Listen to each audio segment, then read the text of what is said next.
আজ আন্তর্জাতিক নারী দিবস, তাই এই ইন্টারন্যাশনাল ওমেন্স ডেতে সকল নারীদের জানাচ্ছি শুভেচ্ছা এবং অভিনন্দন। আপনারা যেমন এই নারী শক্তি দিয়ে সমাজকে আগলে ধরে রেখেছেন, যত্নে রেখেছেন, তার পাশাপাশি আপনারা প্রত্যেক মুহূর্তে এগিয়ে চলেছেন বিভিন্ন কাজের মাধ্যমে। আমি সকল নারীদের জানাই শুভেচ্ছা এবং তাদের সম্মান রক্ষা কিন্তু আমাদের সমাজের দায়িত্ব। তাই অবশ্যই চেষ্টা করবেন কোনো নারী যেন কোনোভাবে তার সম্মান যাতে নষ্ট না হয়। আবার অনেকেই মেয়েরা আছেন বা নারীরা আছেন যারা সংসার সামলানোর পাশাপাশি তারা প্রতিনিয়ত বাইরের কাজের সঙ্গেও যুক্ত, এবং অনেক নারীই আছেন তারা সুষ্ঠুভাবে তার সংসারকে যত্ন করে গুছিয়ে করছেন।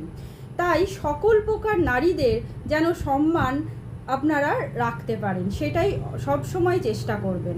আর একটা বলবো, অনেক পেশেন্টরা আসেন বিশেষ করে তার স্ত্রীকে নিয়ে, তাদেরকে যদি জিজ্ঞাসা করা হয় যে আপনারা কি করেন, তখন স্ত্রীরা উত্তর দিতে চুপ করে থাকে, হীনমন্যতায় ভুগছেন। তার স্বামীরা উত্তর দেয় ও তো বাড়িতেই থাকে, কিছু করে না।